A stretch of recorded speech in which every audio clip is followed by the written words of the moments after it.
Kenzi berbeda dengan orang-orang di sekelilingnya saat ia berjalan langsung menuju ke kursinya.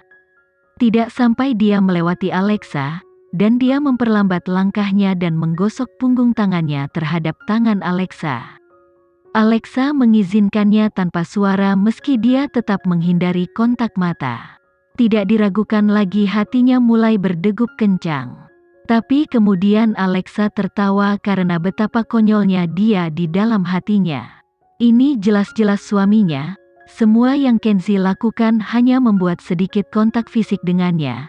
Namun Alexa merasa seperti telah memenangkan hadiah besar. Dia merasa seperti dia mengambang di awan. Setelah semua, ada begitu banyak pasang mata yang tertuju pada dirinya. Setelah itu, Kenzi duduk di kursinya. Zalina berpaling sekilas pada Kenzi, tapi tanpa sengaja dipergoki oleh Kenzi. Untuk menutupi rasa paniknya, Zalina segera menepuk lengan Alexa dan berpura-pura menyapanya. Alan, yang duduk di antara dua wanita itu, menjadi panik karena melihat tindakan Zalina. Seseorang tidak boleh bohong atau dia akan tersiksa oleh hati nurani mereka sendiri yang merasa bersalah. Alexa menoleh untuk melihat Zalina, dan senyum muncul di wajahnya. "Presdir Zalina, bagaimana kabarmu? Terakhir kali pada acara penghargaan, aku sudah memperhatikanmu. Sayang sekali kita tidak ditakdirkan untuk bekerja sama. Aku merasa menyesal tentang itu, tapi aku masih mengharapkan yang terbaik untukmu." Setelah mendengar kata-kata Zalina, Alexa memiliki ekspresi yang hilang. Baru saja dia akan mengajukan pertanyaan kepada Zalina, Alan berbicara di antara mereka, "Presdir Zalina, acara akan segera dimulai."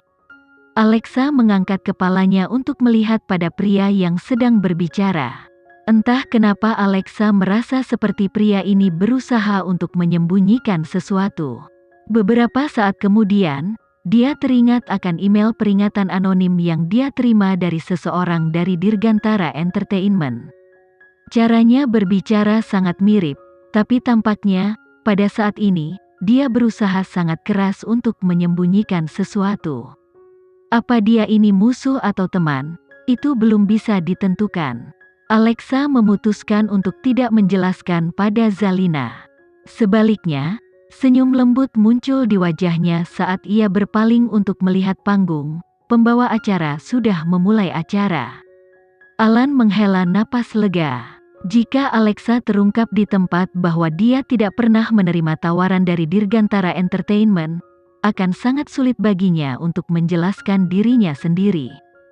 Jadi, dia harus memikirkan cara untuk mengalihkan perhatian Alexa. Tidak lama setelah itu, lelang amal dimulai. Alexa melihat Kenzi terus mengangkat nomornya. Dia mengerti, dengan status Kenzi dalam industri hiburan, dia memiliki misi dan tanggung jawab untuk menegakkan. Alan terus menempatkan fokus pada Alexa, dia benar-benar ingin tahu apa yang gadis ini pikirkan. Tapi tidak peduli apa itu, penting baginya untuk menyingkirkannya dan jangan sampai situasi menjadi di luar kendali.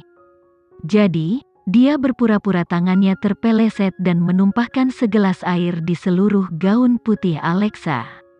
Alexa merasakan sensasi dingin seperti dia terendam oleh segelas air yang dingin. Yang paling penting, ketika basah, gaun sifon akan menjadi sedikit transparan, sangat tidak terlihat glamor. "Maaf Nona Alexa, aku membuat gaunmu basah." Alan segera meminta maaf.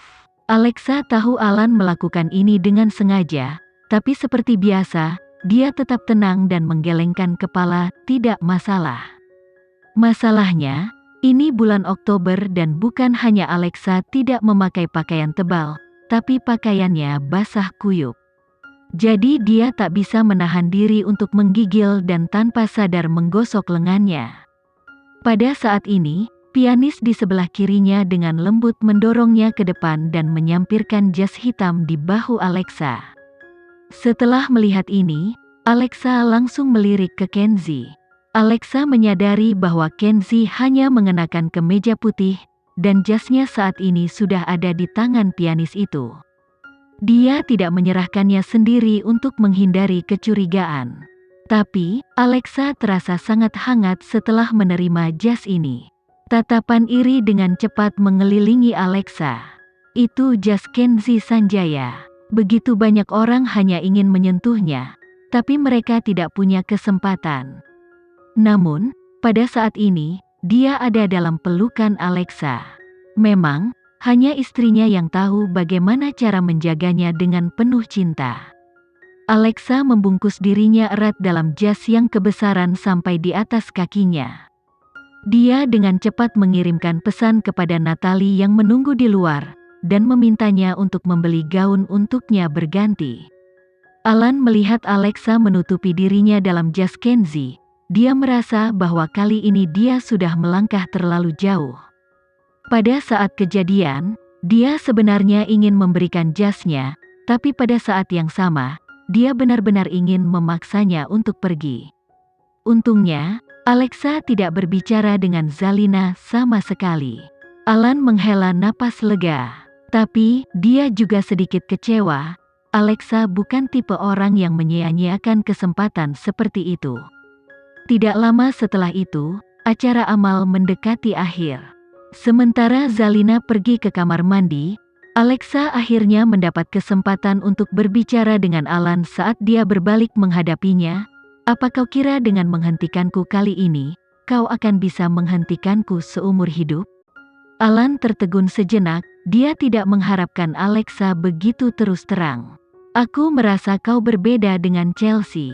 Alan tetap diam selama beberapa detik sebelum ia memutuskan untuk menjawab dengan jujur. Presdir Zalina sebelumnya telah menginstruksikanku untuk menghubungimu, dia ingin merekrutmu. Tapi, aku tidak mengikuti instruksinya. Apa yang aku lakukan bukan karena aku takut kebenaran akan terungkap.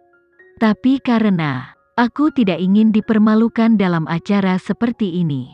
Aku tidak ingin menjelaskan kenapa aku melakukan ini, tapi jika bukan aku, seseorang yang lain akan melakukannya.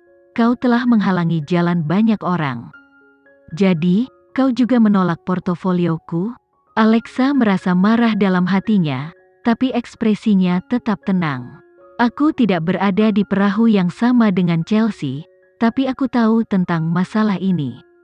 Usiamu tidak memenuhi kriteria pemilihan, jadi kau ditolak. Ini sesuai dengan peraturan perusahaan. Alan berusaha keras untuk bicara dengan tenang. Alexa Geraldine, kau sudah meninggalkan Sandiga Entertainment, artinya kau bisa masuk ke agensi yang lebih kompetitif. Jika kau ingin tim yang lebih baik, orang lain juga begitu. Aku tidak berpikir aku melakukan hal yang salah. Namun, aku tentu juga menantikan untuk melihatmu melawan balik. Ini industri hiburan, posisimu menentukan hasil yang kau dapat. Mendengar ucapan Alan, Alexa tersenyum. Senyum ini membuat Alan bingung. Di permukaan, kau tidak terlihat berada di perahu yang sama dengan Chelsea.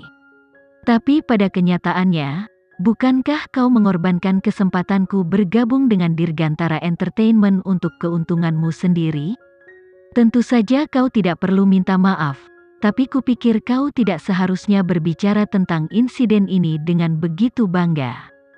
Chelsea itu biasa, dia suka melawan orang dari belakang, tapi dia mengerti posisinya, dan kau tipe orang yang menikam beberapa orang yang tidak bersalah.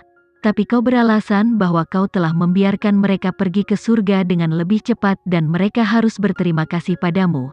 Karena kau telah melakukan pekerjaan mulia, kau tidak berpikir kau telah melakukan sesuatu yang salah. Setelah Alan mendengar ucapannya, dia ingin membalas, tapi kata-kata hanya sampai di ujung bibirnya dan dia menyadari bahwa dia tidak berdaya. Kau sebaiknya berhenti menghalangi jalanku, atau... Aku yakin kau pasti sudah mendengarnya, aku menyimpan dendam. Alan sangat terkejut, dia terdiam seribu bahasa. Dia tiba-tiba sadar, dengan menghentikan Alexa, dia mungkin tidak hanya membuat keputusan yang buruk. Alexa bukan tipe orang yang memberikan kesempatan bagi orang lain untuk berbalik. Jadi, dia tidak punya pilihan tapi untuk terus bekerja sama dengan Chelsea. Setelah mengambil beberapa saat untuk menenangkan diri, Alan berhenti bercakap-cakap dengan Alexa. Tidak lama setelah itu, aula besar telah kosong. Kenzie tetap duduk, dia tidak suka keramaian, jadi normal baginya untuk pergi terakhir. Sedangkan untuk Alexa, itu tidak nyaman baginya untuk bangkit berdiri karena gaunnya, jadi tidak ada yang mencurigai hubungan mereka sama sekali, kecuali Wildan. Setelah Zalina akhirnya kembali dari kamar mandi, Alan telah pergi ke tempat parkir untuk mengambil mobilnya.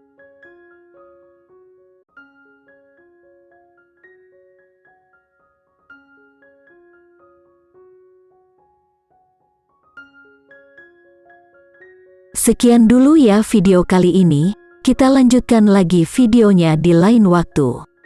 Oh iya, bagaimana menurut kalian? Semoga bisa sedikit menghibur kalian semua. Untuk teman-teman yang baru nonton jangan lupa subscribe ya hehehe. Dan kalau teman-teman ada yang ingin gabung langganan bisa langsung gabung saja untuk dapat fitur yang menarik dan sedikit membantu Mimin. Terima kasih banyak sudah menonton, sampai jumpa lagi, bye bye bye.